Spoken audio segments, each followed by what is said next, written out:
अस्सलाम वालेकुम नाज़रीन, मैं हूं असद अली तूर अपने प्रोग्राम असद तूर अनसेंसर्ड के साथ। आज हमारे साथ एक जिसे कहते हैं काबिल और पढ़े लिखे यंग लॉयर हैं, सालार जंजुआ। बड़ी अच्छी कॉन्स्टिट्यूशनल पिटीशंस भी करते हैं। द न्यूज़ में बहुत ज़बरदस्त इनके आर्टिकल्स भी आते हैं इन अमूर पर, अदालती अमूर पर, आइनी अमूर पर। उनको हमने लिया है और हसन अयूब है हमारे साथ, जो आज भी सुप्रीम कोर्ट में हेयरिंग कवर भी कर रहे थे।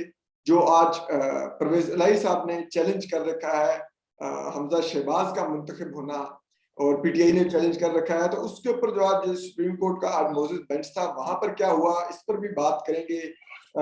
क्या हमजा शहबाज का फ्यूचर हो सकता है, सुप्रीम कोर्ट इसको किस तरह से देखेगी, इस पर इन दोनों हजरात से समझेंगे। इसके अलावा आज जो अंसार अब्बासी साहब ने खबर दी है कि हमारी जो फौजी स्टैब्लिशमेंट है वो अब एक नरम मुदाखलत का इरादा रखती है अक्टूबर में इंतखाबात के लिए। तो जरा उस पर भी बात करेंगे कि ये नरम मुदाखलत कौन सी होती है और सख्त मुदाखलत कौन सी होती है, और ये फौज के पास इस मुदाखलत का इख्तियार कहाँ से आया, जरा इस पर भी थोड़ा सा बात करेंगे अपने जो पैनलिस्ट हैं। और आखिर में वैसे जाते जाते एक खबर हमने ट्विटर पर तो दी थी कि जो हमारे साबिक चीफ जस्टिस हैं साकिब निसार साहब, वो आपको मालूम है कि बड़े इमरान खान साहब से पिछले दिनों मुलाकातें कर रहे थे। तो अब सिर्फ उन्होंने नहीं, उनकी बेटी और बेगम ने भी जाके इमरान खान साहब से मुलाकात की है, जिसके लिए उन्होंने कुछ रोज कबल फवाद चौधरी साहब से राब्ता खुद करके दरखास्त की थी कि मेरी बेटी बैरून मुल्क से आई है, तो उनकी मुलाकात तो करवा दें इमरान खान से। तो फिर वो उन्होंने कहा था कि जब लाहौर आएंगे तो ये मुलाकात करवा देंगे, तो अब क्योंकि खान साहब लाहौर में मौजूद हैं तो ये मुलाकात भी हो गई है बिलाकर। और तो ये हमारे जो जजेस हैं वो जब रिटायर होते हैं तो इस तरह से उनके किरदार सामने आते हैं, और जब वो बेंच में होते हैं तो वो सादिक और अमीन के सर्टिफिकेट बांट रहे होते हैं। तो चलिए आज आगाज करते हैं हसन आपसे ही। क्या हुआ आज की समात में हसन, जो एक 3 रुकनी मोजेस बेंच बना था। Moses chief justice उमरता Bandial, justice Ejazul Hasan, justice Munib Akhtar, बड़े मशहूर जजेस हैं ये। और इनके बारे में एक टर्म भी चलती है, हमारे दोस्त हसनात मलिक ने दी थी कि लाइक माइंडेड जजेस। तो ये जो लाइक माइंडेड जजेस बैठे थे, और इनको देख के ही हमें तो वैसे तो अंदाजा होता है कि ये बैठेंगे तो क्या इनका कलम लिखेगा। कई दफा हम लोग गेस करने लगते हैं और उम्मूमन ये हमें गलत साबित नहीं करते। तो क्या आज हुआ समात में? देखिए असद, सबसे पहली चीज जो है वो आपको बात जो है ना वो फैक्ट्स के साथ करनी होगी। बिल्कुल आज इरफान कादर साहब जो तशरीफ लाए तो वो प्रिपेयर्ड नहीं थे। जो ठीक है। दोस्त मोहम्मद मजारी साहब जो डिप्टी स्पीकर के जिनको उन्होंने ऐसा लॉयर एंगेज किया था, वो कि मैं बड़ा फैन हूँ इरफान कादर साहब का, बड़े ब्लंटली और बड़ा लाउड एंड क्लियर वो अपना जो है ना वो केस पेश करते हैं। लेकिन आज वो डिफेंसिव थे, और डिफेंसिव होने की वजह ये थी कि वो प्रिपेयर्ड नहीं थे, और उन्होंने अदालत को बता भी दिया था कि मैं प्रिपेयर्ड नहीं हूँ। अच्छा, ठीक अब इसमें दो सूरत हो सकती थी कि एक तो अदालत को चाहिए था कि अगर वो ये भी कर सकते थे कि वो कहते थे कि भाई ठीक है आप प्रिपेयर्ड नहीं है तो आप वक्त ले लें। बिल्कुल। जैसे आप नैब के केसेस में, मरीम नवाज के मुकदमात में आपने अक्सर देखा कि जब नैब ने अपने कौंसल्स चेंज किए, जब अदर सदीक साहब आए तो उन्होंने कहा मुझे तैयारी का वक्त चाहिए, फिर दूसरे आए फिर उन्होंने कहा, मतलब इस तरह, मतलब वो रिपीटेडली वक्त देना होता है। बिल्कुल। तो इरफान कादर साहब को वक्त नहीं मिला। यानी उन्होंने कहा कि ठीक है, हम जो है वो बुनियादी तौर पर जो आपका केस है उसको देख लेते हैं कि आप क्या समझते हैं कि ये रूलिंग क्या है। जो रूलिंग दी है, उन्होंने अगर हमारे अदालती हुक्म का अगर जिक्र ना किया होता तो शायद हम इस मैटर को शायद देखते भी ना, क्योंकि अदालती फैसले की जो 17 मई का फैसला है उसकी उसको नजीर के तौर पर पेश करके, उसको क्लब करके उन्होंने जो है स्पीकर ने रूलिंग दी है और 10 वोट्स रिजेक्ट किए हैं। तो उसके ऊपर उन्होंने बात की, तो उस पर भी कोई मतलब अच्छा डिफेंस नहीं था इरफान कादर साहब का। दूसरा एक अच्छी चीज हुई कि उन्होंने बार बार अदालत ने तरीके से पूछा कि डिप्टी स्पीकर साहब क्यों नहीं आए। तो डिप्टी स्पीकर साहब नहीं आए तो उनकी स्वाबदीद है, वो ना आना चाहिए, क्योंकि वो भी कानूनी इदारे जो है वो जो पंजाब असेंबली है उसके कस्टोडियन है। तो अगर उन्होंने नहीं आना पसंद किया और वो ऐसा स्पीकर वहां पर फराइज अंजाम दे रहे थे, तो वो उनकी अपनी स्वाबदीद थी, और उस पर अदालत ने भी ज्यादा पुश नहीं किया उनको कि वो नहीं आए, वो आए, वो अभी हाजिर हो, XYZ, कोई बात इस तरह नहीं की उन्होंने। अब रहा सवाल कि आज हुआ क्या। जो आज की आउटकम है उसमें अगर देखा जाए तो विन विन है गवर्नमेंट के लिए भी और विन विन है परवेज इलाही साहब के लिए भी। परवेज इलाही साहब के लिए विन विन ये है कि जो हमजा शहबाज का 1 जुलाई का स्टेटस जो है उन्होंने बरकरार कर दिया है, उसको दोबारा बहाल कर दिया है। यानी वो अब अबूरी या ट्रस्टी जो है ना वो सीएम है, क्योंकि सूबे को गवर्नेंस के बगैर नहीं छोड़ा जा सकता। जो लेकिन विन विन इख्तियार भी है उनके पास कोई गवर्नमेंट के नहीं लिए, होगा, कोई सियासी इख्तियार नहीं, फैसला। उनका क्या कैबिनेट अपनी छोटी रखे, वो ऑर्डर में उनका हम नहीं लिखेंगे, लेकिन 2 दिन की बात है, यानी उन्होंने को ऑर्डर नहीं लिखा, ऑर्डर में वो कुछ नहीं लिख रहे, ये ऑब्जर्वेशन थी। फिर उन्होंने कह दिया कि भाई आप ख्याल रखें ना, मतलब आपका जो बेसिकली मशरूत कर दिया है उनकी CMship with the output of ये जो परवेज इलाही की एप्लीकेशन है, इसके रिजल्ट के साथ। अगली चीज जो है, जो अहम बात है गवर्नमेंट के लिए, कि उनको 2 दिन मिल गए हैं। अगर मुमकिन ये भी था कि लोग कह रहे थे कि शायद आधे घंटे के अंदर अदालत जो है वो फैसला सुना देगी, और आधे घंटे के अंदर जो है अब शायद हुक्म आ जाएगा कि गवर्नर पंजाब जो है वो परवेज इलाही से वो लें। और आज तो वो कह भी दिया था कि बादी नजर में जो कि स्पीकर रूलिंग है वो मुताबिकत नहीं रखती जो हमारा 17 मई का फैसला है। तो ये तो रिमार्क्स भी आ गए, लेकिन उन्होंने उनको कंसाइज स्टेटमेंट फाइल करने के लिए वक्त भी दिया इरफान कादर साहब को, और उनको कहा कि ये आप मंडे तक आए और तैयारी कर लें। तो बुनियादी तौर पर तो ये चीज हुई है, तो ये विन विन है। तो अब इसमें बहुत से लोग बहुत सी बातें निकालेंगे, राय तलाश करेंगे, लेकिन मेरा से इसको सिंपल रखा जाए तो ज्यादा बेहतर है। अच्छा हसन, आज क्योंकि पहली दफा ये हुक्मरान इत्तेहाद है, उन्होंने खुल के बड़े तरीके से इन 3 मोअज़्ज़िज़ जज साहबान पर अदम एतमाद का इजहार किया और कहा कि फुल कोर्ट बनाया जाए। ठीक है, तो क्या कुछ उसका अंदर भी कोई बाज़गिश्त आज थी फुल कोर्ट के लिए? वुकला ने जो इस हुक्मरान इत्तेहाद के, यानी कि जो इरफान कादर साहब या जो आए एडवोकेट जनरल पंजाब और वगैरह, उन्होंने कोई इसका कुछ बोला कि हम चाहते हैं फुल कोर्ट बने, इतना बड़ा आईनी मामला है, या कोई उसके आपको अंदर असरात नजर आए कोई और जजेस शामिल करने का, या यही 3 मोअज़्ज़िज़ जज साहबान बैठ के ही इंशाल्लाह तय करेंगे हमेशा की तरह? अच्छा, उसमें एक चीज ये है कि जो इनिशियल हियरिंग थी वो ऐसे कोर्ट रूम में थी जहां पर वीडियो लिंक की सहूलत मुयसर नहीं थी, तो मैं तो इस्लामाबाद में था, तो मैं तो वो हियरिंग नहीं सुन सका। वो उसके टिकर्स ही पढ़े हैं जो पढ़े हैं, उसमें तो ऐसा कोई जिक्र नहीं था। रहा सवाल फुल कोर्ट की तश्कील का, तो फुल कोर्ट के लिए जजेस का होना भी जरूरी है ना। अब जस्टिस काजी फाइज ईसा साहब जो हैं वो स्पेन में बैठे हुए हैं। अब हम गिला जो क्या करेंगे अवेलेबल जस्टिस जजेस का काजी बना फाइज दे, साहब को। जो अवेलेबल जजेस है अच्छा, उनको बना दे। जस्टिस मज़ाहिर साहब भी छुट्टी पर है। अच्छा, उस तरह देखा जाए तो मंसूर शाह साहब भी लाहौर में थे, और मंसूर शाह साहब को भी बेंच में शामिल किया जा सकता था। और जस्टिस मुनीब अख्तर वो तो इस्लामाबाद से गए आज सुबह लाहौर, और फिर उनको बेंच में शामिल किया गया। अब ये चीज भी है उन्होंने इसमें बड़ा एक जरूरी समझा होगा, ऑब्जेक्शन। इसलिए वो इस्लामाबाद से ट्रेवल करके गए हैं, सारी बात इतनी अहम पिटीशन थी। मुनीब अख्तर साहब का तो इस बेंच में होना बहुत जरूरी था। अच्छा, तो नहीं, असल में उन्होंने जो कंटेम्प्ट की एप्लीकेशन थी वो कि वो मैटर इसके साथ क्लब नहीं कर सकते, लेकिन एक बात आप ये कह सकते हैं, खस कर सकते हैं कि शायद उन्होंने सोचा हो कि क्योंकि कंटेम्प्ट की जो हियरिंग थी उसमें जस्टिस इजाजुल हसन और जस्टिस मुनीब अख्तर कर रहे थे फैसल चौधरी वाली, तो शायद इस मामले में उनको बुलाना जरूरी है। हालांकि आज जब शहजाद शौकत ने, एडवोकेट जनरल पंजाब ने अदालत से इस्तदा की कि जो 7 अरकान डी-सीट हुए हैं जिनकी अपील्स इस वक्त पेंडिंग है बिफोर सुप्रीम कोर्ट, तो उन केसेस को भी इस केस के साथ क्लब किया जाए, तो अदालत ने कहा कि हम सेपरेटली सुनेंगे। तो वो केस सेपरेट था, तो फिर आज का केस भी तो सेपरेट था ना। मोअज़्ज़िज़ चीफ जस्टिस साहब को ये भी सोचना चाहिए कि आज ये केस सेपरेट है, तो फिर जजेस जो हैं वो दूसरे भी उसमें आ सकते थे, बैठ सकते थे। लेकिन उन जजेस को, जस्टिस मुंसली शाह को, जो कि मेरी इत्तला है कि वो लाहौर में थे, और लाहौर में उनको शामिल कर लेते। मुनीब अख्तर साहब को बुलाने की क्या जरूरत थी इस्लामाबाद से?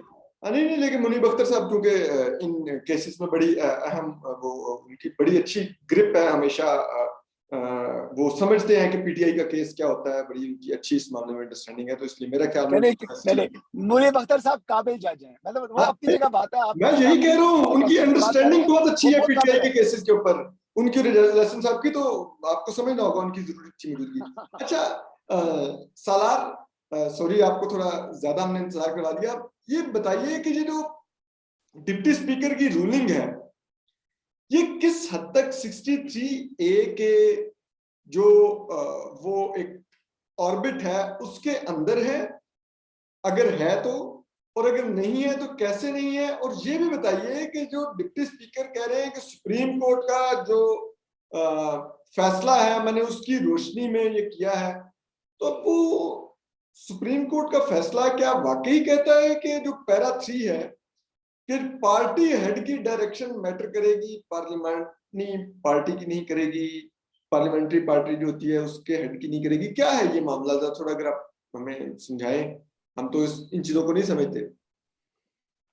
नहीं नहीं साहब आप बहुत अच्छी तरह से समझते हैं। जो इसमें मेरी थोड़ी सी राय होगी, एक तो माइनर क्लैरिफिकेशन, सलार खान जंजुआ नहीं। Salar Khan, um, sorry sorry, I apologise. नहीं नहीं वो आई अंडरस्टैंड कहाँ से कंफ्यूजन आई है। हाँ, सो इसमें अब जहां तक कुछ चीजें जरा ज्यादा क्लियर हैं और कुछ चीजें इतनी नहीं है वाज़ेह।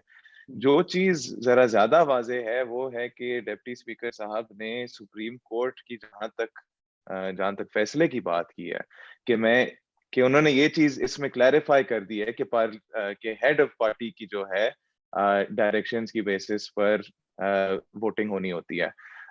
वहां पर बड़ा ये सवाल उठता है कि ये उन्हें एग्जैक्टली कहाँ से मिला है, क्योंकि जो सुप्रीम कोर्ट ने अपने 63A के शॉर्ट ऑर्डर में जो बात की है वो तो उन्होंने दो बातें कही हैं। अव्वल ये कि जो वोट होगा जो कि against the directions of the parliamentary party, जो कि आर्टिकल 63A की लैंग्वेज भी ये कहती है कि अव्वल वो जो है वो गिना नहीं जाएगा वोट, या जितने भी वोट होंगे।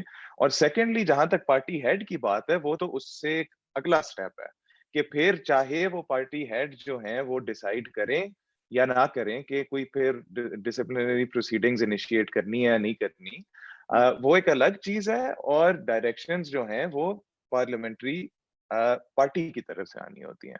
यानी अब सर आप ये सुप्रीम बता रहे हैं कि अगर हम सादा लफ्जों में समझें कि पार्लियामेंट्री पार्टी का जो हेड होगा वो डायरेक्शन देगा कि आप वोट ये जगह पे नहीं कर सकते, यहाँ पे करना होगा।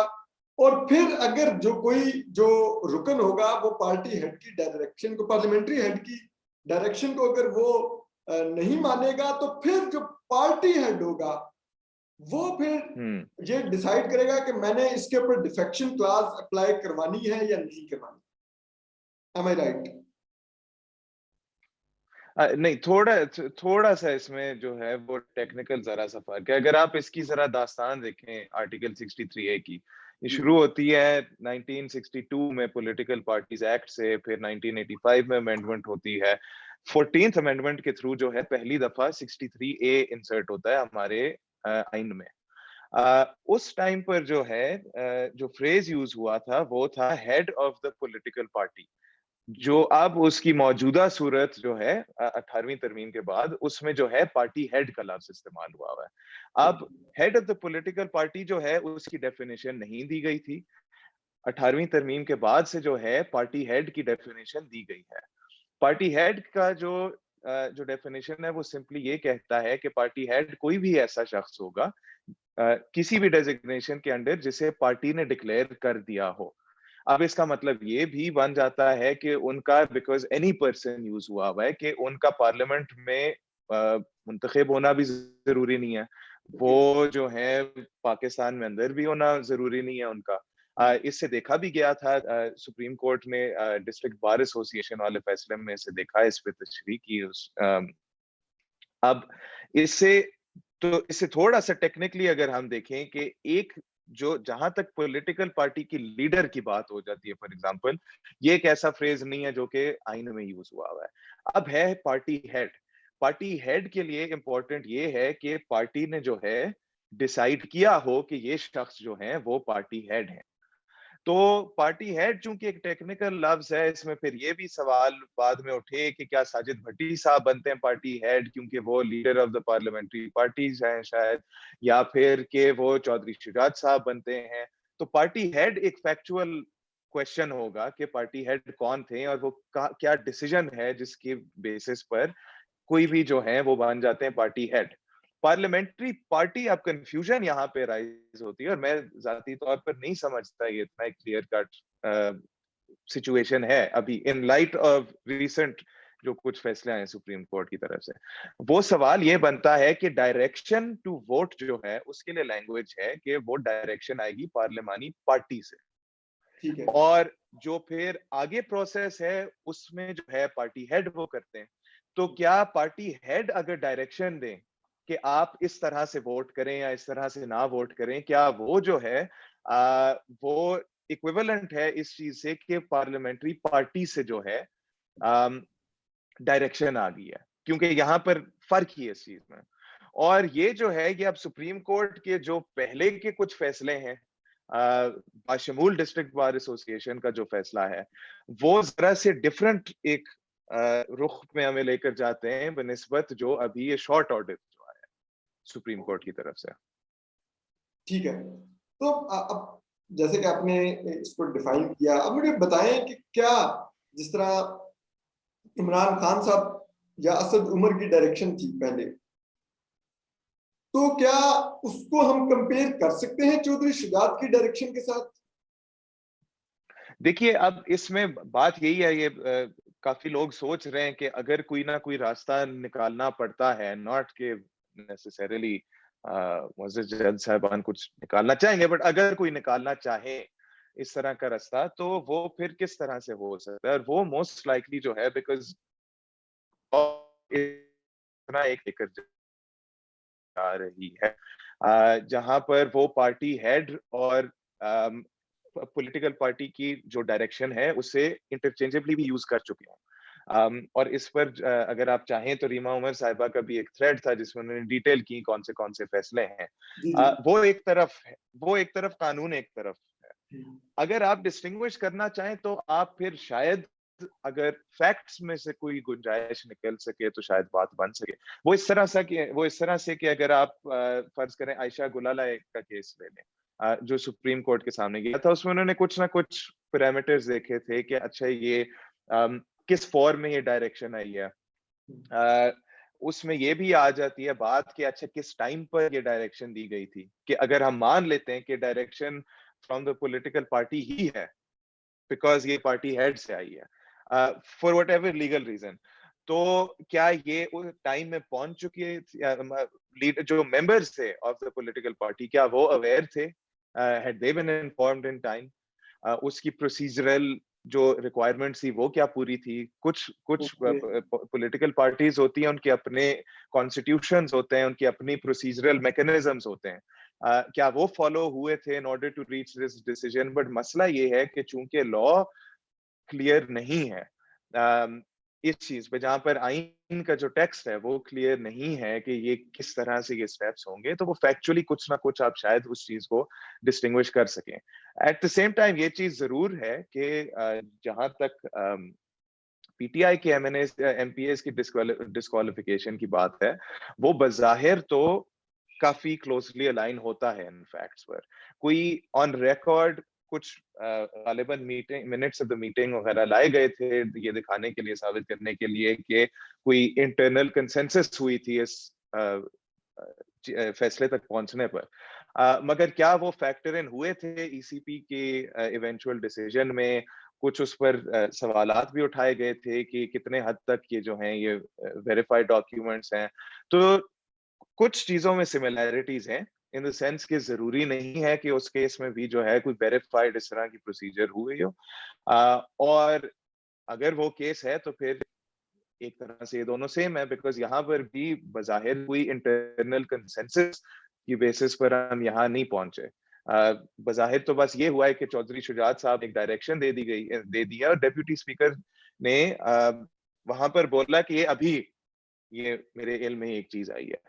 तो क्या उन लोगों को वोटिंग तो वो ऑलरेडी कर चुके थे, तो ये जो क्रोनोलॉजी है वो भी इम्पोर्टेंट है उसमें। तो ये कुछ फैक्चुअली ये चीजें देखनी दिस इज पड़ेंगी वेरी शायद। इंटरेस्टिंग कि वो अच्छा क्रोनोलॉजी सलार जो क्या है, वो ये बात लेटर बता के रहे हैं ना, साथ किस तरह से वो रिलेट कर सकती है। ये बड़ा इंटरेस्टिंग आपने पॉइंट है।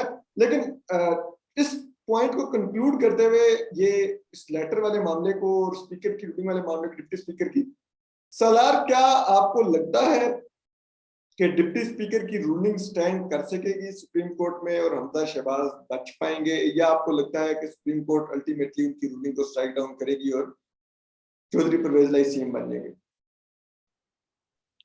देखिए, मैं तो अगर अगर हम सुप्रीम कोर्ट की प्रेसिडेंट के बेसिस पे जाते हैं, और इस सूरत में प्रेसिडेंट के बेसिस पे जानना पड़ेगा, क्योंकि जो प्रेसिडेंट है वो एक 17 रुकन बेंच का एक फैसला है जिसमें एक अक्सरियत से 8 जो जज साहबान थे, उन्होंने ये बोला था कि 63A की अमेंडमेंट जितनी हुई है वो खाली इस हद तक हुई है 18वीं तरमीम के थ्रू कि अब जो पार्टी हेड हैं वो डिसाइड करेंगे कि किस लाइन पे आपने वोट करना है या नहीं करना।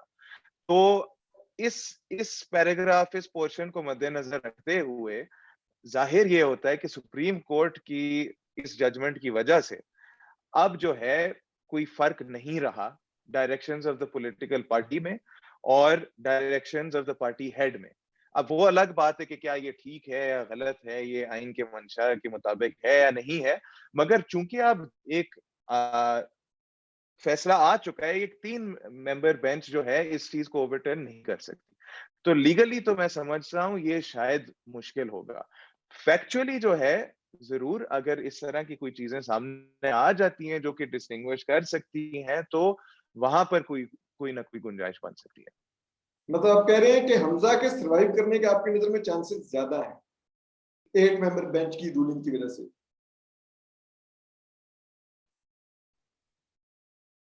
सलार, क्या मैं सही समझूं कि सॉरी, आप कह रहे हैं कि 8 मेंबर बेंच का जो फैसला है उस वजह से हमजा के सरवाइव करने के चांसेस ज्यादा हैं, आप ये कह रहे हैं? जी देखिए, अगर पार्टी हेड ने इशू कर दिए डायरेक्शंस, अगर उसकी प्रोसीजरल फॉर्मेलिटीज पूरी हैं सारी, और अगर पार्टी हेड की डायरेक्शंस उस फैसले के नजर में अगर वो इक्विवेलेंट हैं with the directions of the parliamentary party, तो फिर तो जो है डिफेक्शन नहीं हुई यहाँ पे। चूंकि डिफेक्शन नहीं हुई, तो इस वजह से कोई डिसेंट, फॉर दैट रीजन फिर ये होगा कि वोट्स काउंट होने होंगे, और वोट्स अगर काउंट हो जाते हैं तो फिर उसी की लाइट में फैसला स्टैंड करेगा। ठीक है।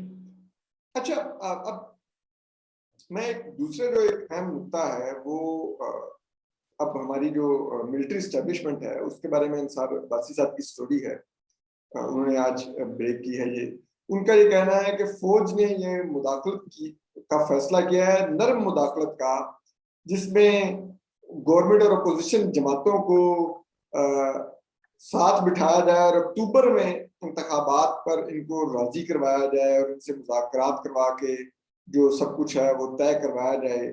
और इसकी वजूहात जो अंसार अब्बासी साहब ने कहा वो पाकिस्तान के बिगड़ते माशी हालात हैं। तो पहली बात है, सच्ची बात है, मुझे तो बड़ा एतराज है ये हमारी सियासी जमातों को कब समझ आएगी कि वो हमेशा फौज की जो मुदाखलत है उसको कबूल करते रहेंगे, क्योंकि फौज हमेशा रियासत के नाम पर मुदाखलत करती है जी कि अब माशी हालात बिगड़ गए, तब फलां हालात बिगड़ गए, तब या तो हम कू कर रहे हैं या हम आप लोगों को बिठा के कह रहे हैं जी आप इस्तीफा दें और आप इलेक्शन का ऐलान करें। ये कब तक इस मुल्क में ये मजाक चलता रहेगा? एक तरफ खुद को न्यूट्रल कहते हैं, दूसरी तरफ आप अपने हल्फ की खिलाफ वर्जी करते हुए पॉलिटिक्स में इंटरवीन करते हैं। तो मैं इस पर भी बात करना चाहूंगा। हसन, क्या ऐसी कोई सोच हमारी मिलिट्री स्टैब्लिशमेंट में पाई जाती है कि ये जो हालात हैं, ये जो रूलिंग कोलिशन आई है ये नहीं संभाल पा रही, तो उसकी बिना पर इलेक्शन हो जाना चाहिए, और वो इलेक्शन अक्टूबर में हो जाने चाहिए? इमरान खान साहब भी अक्टूबर में मांग रहे हैं। ये तो ऐसे है कि इमरान खान साहब के आगे पूरी फौज झुक जाए कि आप जो कह रहे हैं हम वो कर देते हैं, हम इस हुकूमत को कह देते हैं कि जी आप इलेक्शन करवाएं अक्टूबर में क्योंकि लाडला कह रहे हैं। क्या कुछ ऐसा है? आप देखिए, अंसार अब्बासी साहब की खबर है, मैं कुछ कह नहीं सकता। मतलब सच भी हो सकती है और ऐसा नहीं भी है। अभी तक तो इत्तला कोई ऐसी नहीं थी। यानी जो मैंने भी अपने राब्ते मेरे अगर किसी से हैं तो वहां से जो मैंने चेक की है, परसों तक तो कोई ऐसी इत्तला नहीं थी। कल को डेवलपमेंट हो गई हो तो मैं कुछ कह नहीं सकता, और कल को राब्ता हुआ नहीं है मेरा, और आज भी कोई राब्ता नहीं हुआ। तो मेरे ख्याल के मुताबिक अंसार अब्बासी साहब की, मुझे डाउट है यार, मतलब ये ऐसी बात नहीं हुई होगी। अंसार अब्बासी साहब की खबर को मैं चैलेंज भी नहीं करना चाह रहा, वो बहुत सीनियर हैं तो काफी मतलब उनका तजर्बा भी है, बट आई डाउट इट कि जो वो बात कर रहे हैं, जो उनका क्लेम है, मैं उससे एग्री नहीं करता। एस्टैब्लिशमेंट को अगर उन्होंने ऐसा कुछ करना ही है, सॉफ्ट इंटरवेंशन करनी है, तो फिर वो बड़े ओपनली करेंगे ना। उन्होंने पीछे भी कुछ लोगों को आपस में बिठाया था, उसके बाद उनके ऊपर दोनों साइडों से इल्जाम लग गए थे। तो क्या जरूरत है हमको इस गन के अंदर जो है बीच में आने की? अब देखें, बात ये है, जिस तरह हम कहते हैं ना कि जो सियासतदानों की जो गंदे कपड़े हैं इनकी धुलाई पार्लियामान के फ्लोर पर ही होनी चाहिए, ना कि इसके लिए सुप्रीम कोर्ट अपना फ्लोर जो है वो पेश करे। इसी तरह यहाँ से मिलिट्री एस्टैब्लिशमेंट को भी सबक सीखना चाहिए कि इन मामला से जितना दूर रहेंगे उनका अपना फायदा है। अब देखें ना, पहले मुस्लिम लीग नवाज ने मिलिट्री एस्टैब्लिशमेंट के ऊपर मतलब सही तनकीद की, अब जो है वो पीटीआई कर रही है, तो उनको कौन से नफरों का सवाब है? यानी गलतियां तो उनसे माजी में हुई हैं, इसमें तो कोई कोई दो राय नहीं है। अब अगर वो उन्होंने फैसला किया हुआ है कि हम इस मामले से बाहर रहना है, तो फिर रहे। फिर इस बीच के इस बात के अंदर इस सारे जो है वो गंद के अंदर आने की उनको जरूरत नहीं है। रहा सवाल के मुआशी हालात का, और जो इस वक्त सूरत-ए-हाल बन चुकी है, जो एक किस्म का जो हालात खराब हो चुके हैं, डॉलर जो है वो एवरी डे आप देखेंगे उसके सामने रुपी जो है वो गिर रहा है। तो इसकी कुछ ज़िम्मेदारी जो है एस्टेब्लिशमेंट के ऊपर भी आती है, और उसकी कुछ ज़िम्मेदारी हमारी अदलिया पर भी आती है, और ज़्यादा ज़िम्मेदारी जो है हमारे पॉलिटिशियंस के ऊपर आ रही है। तो इस मामले को हल तो होना चाहिए। अब इसका वे आउट क्या है, ये मैं तो कुछ नहीं कह सकता। जितने एल्डरली वंस हैं यार, मतलब इमरान खान साहब, मियां नवाज शरीफ साहब, आसिफ जरदारी साहब, मौलाना फजल रहमान साहब, इनको एस्टेब्लिशमेंट की क्या जरूरत है? हर एक अपने आप को मोहब्बे वतन क्लेम करता है, तो ये बैठे आपस में, बैठकर जो जो भी वे फॉरवर्ड है वो उसका हल तलाश करें। लेकिन एक खबर जो मैंने कल दी थी, और वो यही है कि साबिक वज़ीर-ए-आज़म नवाज शरीफ ने जो यही एस्टेब्लिशमेंट का जो आप कह रहे हैं कि एम क्वार्टर्स, उनको मैसेज कन्वे करवाया है कि उनको लेवल प्लेइंग फील्ड मिलनी चाहिए। ये उन्होंने मुतालबा किया, और उन्होंने कहा है कि हमारे जो मुकदमात हैं वो बेशक रहें, लेकिन अगर आइंदा इलेक्शन होने हैं तो इलेक्शन में उनको कैंपेन का पूरा मौका मिलना चाहिए। तो ये बड़ा लाउड एंड क्लियर उन्होंने उन्होंने मैसेज दिया है, और अगर ऐसा ना हुआ, तो ये भी पैगाम दिया है कि फिर हम अपना लाहे-अमल इख्तियार करेंगे। तो मियां नवाज शरीफ साहब जो है ना, उनकी बात जो होती है वो लेस इज़ मोर होती है। वो जी। मुख्तसर बात करते हैं, लेकिन वो काफ़ी ज़्यादा उसमें जो है ना वो, आप समझ लें जैसे स्पीच राइटर होते हैं ना, वो छोटी-सी बात लिखते हैं चंद एक पैराग्राफ के अंदर या 2 लाइनों के अंदर, वो हमारे जैसे लोगों के जो है ना वो 10 पेजेज़ जो है ना वो उसको कम्युनिकेट कर देंगे। तो ऐसा ऐसा काम है मियां नवाज शरीफ का। तो वो अच्छा, पूरी बात करते हैं। अगर मैं जी, आपकी जी। ये जो खबर है, जो कि यकीनन आपकी खबर क्रेडिबल होती है, तो इसका मतलब है कि क्या मियां नवाज शरीफ भी आने वाले दिनों में इंतखाबात देख रहे हैं? वो भी नहीं देख रहे कि टेन्योर पूरा होने जा रहा है, तो इसीलिए वो अभी से एस्टेब्लिशमेंट को कन्वे कर रहे हैं कि अगर आप अक्टूबर बिलफर्ज या कभी भी इंतखाबात का सोच रहे हैं, तो फिर देंगे हमें आप लेवल प्लेइंग फील्ड, कैंपेन चलाने के लिए सब कुछ। क्या इसका ये मतलब है? जी, बिल्कुल यही मतलब है। यानी इससे मिलती-जुलती बात जो है ना, वो नजीम सेठी साहब ने भी अपने प्रोग्राम में की हुई है। वो जो बात कर रहे हैं वो तो और तरीके से ज़रा खूबसूरत अल्फाज में बता रहे हैं, तो मैं तो सीधी बात कर रहा हूँ। सीधी ठीक। बात ये है कि मियां नवाज शरीफ साहब ने कहा है कि मुझे वापस आने दें, अगर हमारे खिलाफ छोटी-छोटी चीज़ पर मुकदमात बनते हैं, तो ये जो लाडला है, इसका लाडलापन भी खत्म किया जाए। अगर हमें सज़ाएँ हुई हैं, तो इसको भी सज़ा दें, और अगर इसको सज़ा नहीं देनी, तो फिर हमें भी उसी तरह की मराहत मिले, जो फैसिलिटीज़, जो फेवर्स इसको मुयस्सर है। ठीक तो है। ये बड़ा लाउड एंड क्लियर मैसेज दे दिया है। यानी मरियम के मुकदमात हो गए, उनके अपने मुकदमात हो गए, लेकिन ना साबित करें। यानी एक अकामा के ऊपर आपने उनको फॉर लाइफ टाइम डिस्क्वालीफाई कर दिया, और एक आदमी की ने जो सीधा जो ऑर्डर था G9 जाने का, G9 और G10 के दरमियान जो जगह थी, तो H9 और G9 के दरमियान जगह थी, वहां जाना था, और वो सुप्रीम कोर्ट के हुक्म अदूरी करते हुए वो यहाँ पर ब्लू एरिया के सामने पहुंच चुका, और उसके जो वर्कर्स थे उन्होंने कितनी आगे लगाई थी। जी, जी, तो डी ये चौक अदालत ने उन्होंने भी पार देखा था किया। ना। जी, जी। अच्छा, उस मामले के ऊपर आईएसए की रिपोर्ट आ चुकी है, उस मामले के ऊपर आईबी की रिपोर्ट आ चुकी है, उस मामले के ऊपर जो इस्लामाबाद की एडमिनिस्ट्रेशन है उसकी रिपोर्ट भी आ चुकी है ना, हाँ। और फिर उस मामले को वहां पर छोड़ दिया गया है।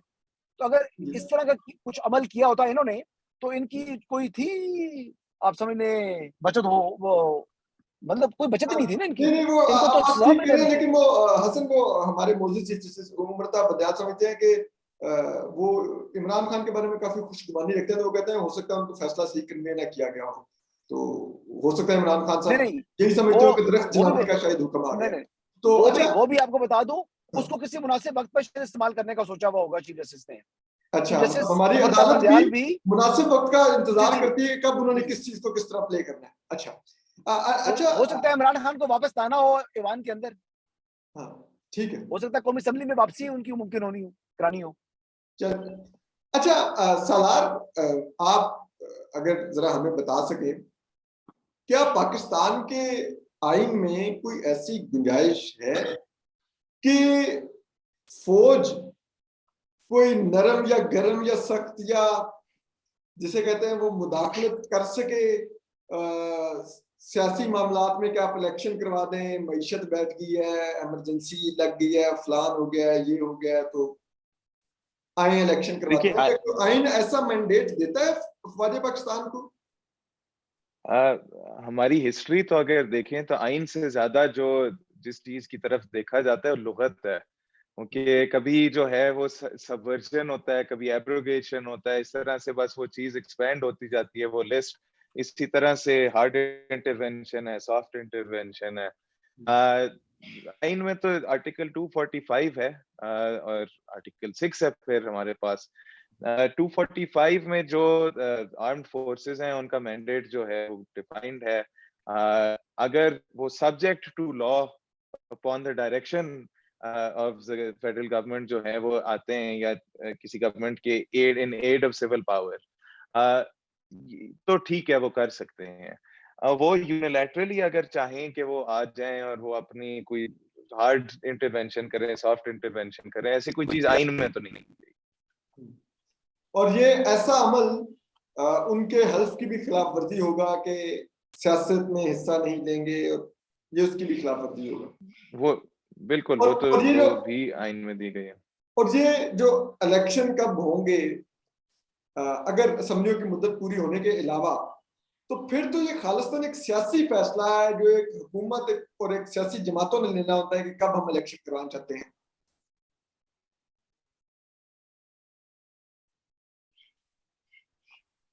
अगर सॉरी, आवाज हसन सॉरी सालार, अगर मैं गलत नहीं समझ रहा, तो अगर असम्बलियां मुद्दत एक तो 5 साल पूरी कर ले तो एक अलहदा बात है कि उन्होंने अपनी आईनी मुद्दत पूरी की, लेकिन अगर आईनी मुद्दत पूरी करने से पहले इलेक्शन में जाने का फैसला करना है, तो ये एक सियासी और आईनी फैसला लगता है सालार का डिस्क्रिप्ट हो गया है। लेकिन चलिए यहाँ पर कंक्लूड करते हैं हम इस वीला को। हसन, आपका भी बहुत बहुत शुक्रिया टाइम देने का। Thank you. आप हमेशा एक शॉर्ट नोटिस में आपको तंग करता हुआ पा जाते हैं, लेकिन बात यह है कि ये सॉफ्ट इंटरवेंशन जो अंसार अब्बासी साहब बता रहे हैं, हमारे आइन में ये कहीं एग्जिस्ट नहीं करती। हमारा आइन ऐसी किसी चीज की इजाजत नहीं देता। अफवाज पाकिस्तान सिविल गवर्नमेंट की एड में तो आ सकती है, वो भी फेडरल गवर्नमेंट के बुलाने पर, लेकिन वो खुद से आकर फेडरल गवर्नमेंट को नहीं बता सकती कि आप इलेक्शन करवा दीजिए, माशी हालात खराब हो गए। ये आपका काम नहीं है। अगर असम्बलियां आईनी मुद्दत किए बगैर तहलील होनी होगी, तो ये एक पॉलिटिकल सिटिंग गवर्नमेंट और अपोजिशन जमातों का फैसला हो सकता है। वो आपस में मिल बैठकर ये तय कर सकते हैं, लेकिन उसके लिए कोई उन पर दबाव नहीं डाल सकता कि वो ये फैसला लें। और अगर कोई ऐसा दबाव डाले तो फिर उसके लिए एक ही आइन में शिक मौजूद है, वो है आर्टिकल 6 की, वो ही लगेगा। तो ये हमारी सियासी जमातों को, इमरान खान साहब को और ये जो हुक्मरान जमातें हैं, इनको ये बैठ के सीखने की जरूरत है कि आप लोग आपस में लड़िए, एक दूसरे की सियासी तौर पे गर्दन उतारिए, लेकिन कभी भी ये आपने जो मुदाखलत है एक दूसरे के खिलाफ करनी, ये आप लोगों ने उस वक्त नहीं करनी कि जब आप देखें कि इमरान खान साहब अब मिलिट्री एस्टेब्लिशमेंट की गुड बुक से बाहर हुए हैं, तो चलिए इमरान खान साहब को गिराने के लिए हम सब एक्टिव हो जाते हैं। या अब मियां शहबाज शरीफ और आसिफ जरदारी या नवाज शरीफ साहब मिलिट्री एस्टेब्लिशमेंट की गुड बुक से बाहर हुए हैं, तो चले इमरान खान साहब कहें कि अब मेरा वक्त आया है कि मैं इनको गिराने के लिए एक्टिव हो जाऊं। तो ऐसा मत कीजिए। ये आपको एक वो चीज है जो सीखने की जरूरत है, और यही वो फैसला लेने की जरूरत है। तभी इस मुल्क में सियासी इस्तेहकाम आएगा, जमहूरियत फले फूलेगी, और आप तमाम सियासी जमातों के मैंडेट का एहतराम भी होगा। इस मैंडेट को कोई बाहर से मैनिपुलेट नहीं कर सकेगा, अंडरमाइन नहीं कर सकेगा। इस पर आपको हम आने वाले दिनों में भी आगाह करते रहेंगे। सालार, आपका बहुत बहुत शुक्रिया, आपने वक्त दिया। आपकी तबीयत भी थोड़ी नासाज थी, लेकिन उसके बावजूद आपने वक्त दिया, आपका बहुत बहुत शुक्रिया। हसन, आपका दोबारा शुक्रिया। अपना ख्याल रखिए, सलामत रहिए, अल्लाह हाफिज। एक आखिरी खाली क्लैरिफिकेशन में ऐड करना चाह, आई थिंक मैं एंड में गलत बोल गया था। जो मैं बात कर रहा था कि वोट्स उसके पार्टी हेड के मुताबिक, डायरेक्शंस के मुताबिक अगर होने हुए, तो उसमें फिर जो है वो वोट्स फिर नहीं काउंट होंगे, और उस सूरत में फिर हमजा डायरेक्शन ये थी। ठीक है, बिल्कुल, मतलब डायरेक्शन आप कह रहे हैं कि 8 रुकनी वो जो बेंच है उसके फैसले की रोशनी में अगर फैसला देखा गया, तो फिर हमजा सरवाइव कर देंगे, ये आप कह रहे हैं? जी ठीक, बहुत शुक्रिया। लेकिन बात यह है कि चौधरी शुजात साहब ने खतूत लिख दिए थे और उनके पास वो रिकॉर्डेड जो है वो पोस्ट किए थे उन्होंने, और इसका रिकॉर्ड मौजूद है। जिनको आपने तमाम जो एमपीज है उनको खत लिखे थे, ये इसकी उनके पास इन राइटिंग एविडेंस मौजूद है। ये लास्ट मिनट में नहीं मिला था, एक चीज ये है। और दूसरी चीज ये है कि जो मुस्लिम लीग काफ का कॉन्स्टिट्यूशन है, उसके तहत जो पार्टी का प्रेसिडेंट है वो लाइफ टाइम है और ऑल इन पावर है। ओके, ये हसन ने आखिर में बड़ा इंकशाफ कर दिया कि चौधरी शुजात ने पहले से खत लिखे हुए थे जिसका उनके पास रिकॉर्ड मौजूद है, और जो पीएमएलक्यू का जो कॉन्स्टिट्यूशन है वो भी चौधरी शुजात को एम्पावर करता है कि वो ये डायरेक्शन दे सकें। ये बड़ी इंटरेस्टिंग है और ये बड़ा ही अहम होगा। अपना ख्याल रखिए, सलामत रहिए, अल्लाह हाफिज।